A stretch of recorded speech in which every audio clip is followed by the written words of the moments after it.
Hack Slash Resurrection issue number 2. So you guys may notice that when it comes to the Hack Slash videos, I don't title them Hack Slash. That's because YouTube instantly demonetizes me. I don't know if it's the word hack or if it's the word slash. Either way, I think that's kind of like a dumb thing to have like in your keyword search to your algorithm. Really, you're gonna demonetize just the word hack or slash? That's why I always have to like come up with like other weird things to title like the Hack Slash videos, because YouTube instantly demonetizes me. You know what? I'm pretty sure YouTube is gonna instantly demonetize this video, even though I'm literally gonna go out of my way to not show anything that would cause that to happen. In fact, I'm not even gonna show the cover. I'm not even gonna show the cover of this issue, and the reason why is because it shows Cassie Hack and this other girl Lori holding bloody baseball bats because they're beating up zombies. But I'm not even gonna show that. So this is gonna be a fun little experiment. I'm not gonna use any foul language. I'm not gonna show anything with even blood in it. And let's see if YouTube demonetizes this or not. I'll let you guys know in the comments if they do. If they do, I'm gonna call shenanigans. I was gonna say something else, but that would flag me. So I'm gonna call shenanigans, because there is no way that this video that I'm about to do should be demonetized, because I'm not gonna show anything violent, anything graphic, nor am I gonna use any foul language. Let's see how this goes. So yeah, like we saw in the last issue, a bunch of kids arrive with weapons, and Cassie's very first instinct is to attack them.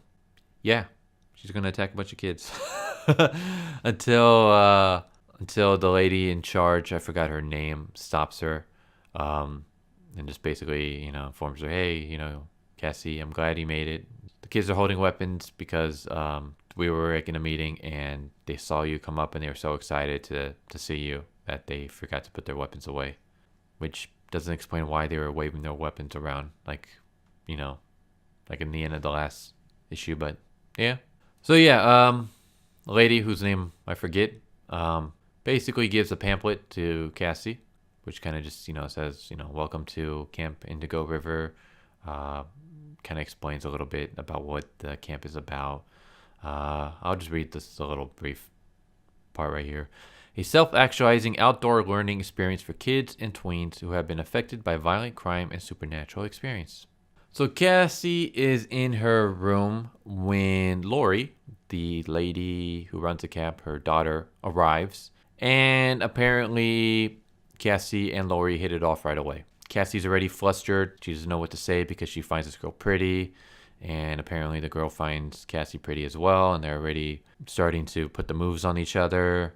Because that's how it goes, That's how relationships work, I mean, the chances of... I don't even know if I can say this without getting demonetized. But the chances of two women who find other women attractive, let's put it that way, being in the same random camp in the middle of nowhere is kind of low. And then them being both attracted to each other is even lower. But it happens, I guess, because of coincidence. I don't know. I don't really care about that, because Cassie is one of those where it's in her character to be attracted to other ladies. I mean, literally in the first series, she has a girlfriend. In fact, that's pretty much her only serious relationship, is a girl. And they actually did that pretty well, because Cassie kind of came, she's a social outcast because of her mom. And then after her mom, became a killer, and Cassie was forced to kill her mom, she became even more of an outcast. And she's so focused and driven by stopping other slashers that she doesn't really have much of a social life and never really thought about relationships. I'm trying to carefully pick my words here. Like when she first meets Georgia, I mean, they start off as friends, and there's a really long, slow burn to them becoming a couple. So that's done really well, as opposed to this where it's literally hey, we're meeting for each other for the first time, but we're both really super attracted to each other, and we're flirting with each other and flustered around each other and all that stuff. I don't know. I guess it can happen, but it's just, it just kind of, I don't want to say rub me the wrong way, but it just kind of bothered me a little bit. It just felt kind of forced. If they did a slow burn to it, it would be a lot better. Because I actually, like I said, I really liked Cassie and Georgia's relationship, the way it was depicted in the first series. Because they started as friends, and then it was Cassie confused about, like when she started finding parts of Georgia attractive, and then it confused Cassie because of the fact that Georgia was a girl as well, and Cassie has like no experience in that situation, so it was nice because again it was like a slow burn as Cassie discovers herself. I like that. This just seems really rushed.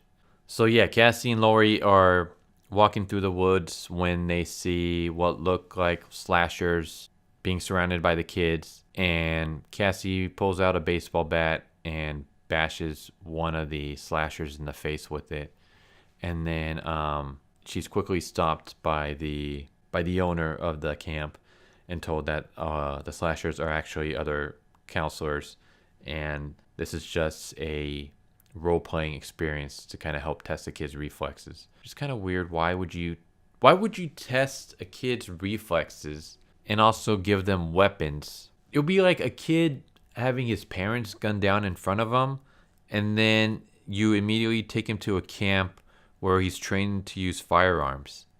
It seems like a really bad situation to put that kid in. Also, just the fact that Cassie, her bat is literally a baseball bat with nails in it. And she literally, sorry for using the word literally a lot, but she literally bashed the side of a guy's head with the nail part at full power. And he's just knocked out. Okay, first off, getting hit in the head at full strength with the baseball bat is enough to kill someone. But when you put rusty nails into that bat, how is this guy not dead? Again, I'm not going to show the panel because I don't want to say it's violent because it's not drawn violently, really. But I don't know, YouTube might consider it violent. So I'll just show like the aftermath where you don't see anything. But just take my word for it. She, with full strength, hits this guy in the side of the head with a baseball bat filled with nails. And he's just knocked out, and everyone's just like, oh, everyone's just kind of like just standing there like, hey, he's actually one of us. We're okay. Like, no one's like running to this guy's side, checking to make sure he's still alive. Like, he literally got hit in the head with a baseball bat with nails in it. I would be checking to make sure this guy still has a pulse, but no one seems to want to do that. Okay. In fact, he literally sits up 15 seconds later. So he got flash KO'd by a baseball bat with nails, but he's fine now because, it's just a baseball bat with nails. I mean, it's not like it was, something else. So yeah, Lori takes Cassie to the cafeteria where there's more flirting. This seems really, really rushed. Like, I have no problem whatsoever with this relationship at all if it was done correctly. You do a slow burn, rushing it this fast. Just even if it was, again, it's not because it's it's two girls, because this is the way Cassie is, and I'm 100% fine. Even if it was like a guy, other than the fact that I would say it's out of character for Cassie to be super attracted to a guy, but say it was not out of character for her, I would still be upset in the fact that it feels rushed. So it has nothing to do with the fact that it's two ladies. I just want to make that point clear. I just don't like it because it feels rushed. It feels like you're not really trying. I want a slow burn to this relationship. I think that would have a better impact and add more drama to the story as well as to the relationship if you slow burned it. Because that way, you start off with them as friends, maybe they're kind of cutesy, and then you slowly start dropping hints that one's attracted to the other. Maybe Lori isn't into girls, but Cassie, like, slowly over time starts convincing her. Like, okay, here's a perfect example. There is a amazing Korean webcomic series called Tamen De Gushi. I think that's how it's pronounced. I'll write it down in the video, and I'll drop a link to where you can read my English translated version online. It is so freaking amazing. The main character is a tomboy. She's attracted to girls. There's this one girl who's like a year younger than her that she's attracted to.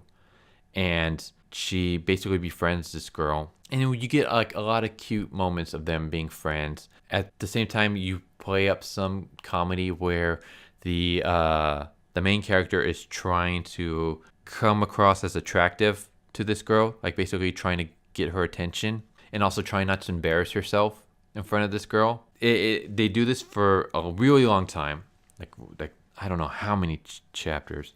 It's like chapter like 70 or something, where the main character finally tells the girl, "Hey, I like you, and I like you more than as just a friend. Like I'm really attracted to you." Like the girl kind of freaks out because she's like, "I never really saw myself as being attracted to girls." So you add a little bit of drama, but this series is more of a comedy. The main character is able to convince her, well, like even if you don't feel that way, I still really want to be friends with you.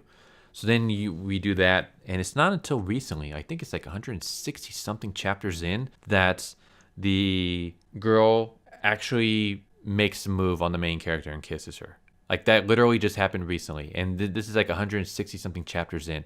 So this is a really nice slow burn, and I'm not saying we got to do 160 issues, but I'm just saying like that relationship worked really well, and I'm really invested in that relationship just because we saw their adventure from strangers to friends to best friends to like their friendship being in jeopardy a little bit because one of them mentions that they're attracted to the other, to that friendship being rebuilt and stronger than before the announcement, to now are they a couple, are they not, because now the other girl, you know, has reciprocated her feelings, and now we're going to see where it goes from there. Like, so I really like that.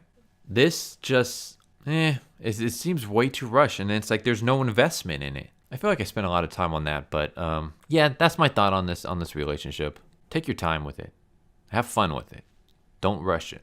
So Lori mentions zombies, and then Cassie talks about how she, you know, fought zombies back at her trailer. Basically, they have zombies in their like dumpster, dead zombies in their dumpster, and it's because like the kids were out in the woods for some kind of activity, and then they were attacked by zombies. And at first they thought it was counselors playing dress up, but then they realized that it wasn't, so they ran to get help.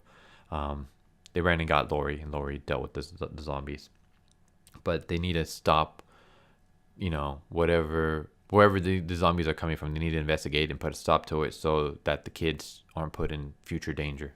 So they basically go to this facility where there's zombies out front, and Cassie and Lori fight their way inside. And then inside they come across the doctor who was the one that was like creating the zombies, and he kind of mentions look, Cassie's like, you know, you gotta stop making zombies, you're endangering the kids. And the doctor's kind of like, and zombies are easy to take care of, they're very slow and easily outwitted. Anyways, I wanted to show you something. And then he basically leads Cassie to this operating table where he pulls back the sheet, and laying on the table is Vlad. So I'm assuming that's how they're going to bring Vlad back. They're going to bring him back as a zombie, I guess. But yeah, that's how the issue ends. So that was Hack/Slash Resurrection issue number 2. I don't know how to feel about this series. I don't hate it. It's fine. I guess that's the perfect word to describe it. It's okay so far. I'm not disappointed, but I'm not like, maybe my hype was too high because I love Hack/Slash. Like it's my favorite franchise.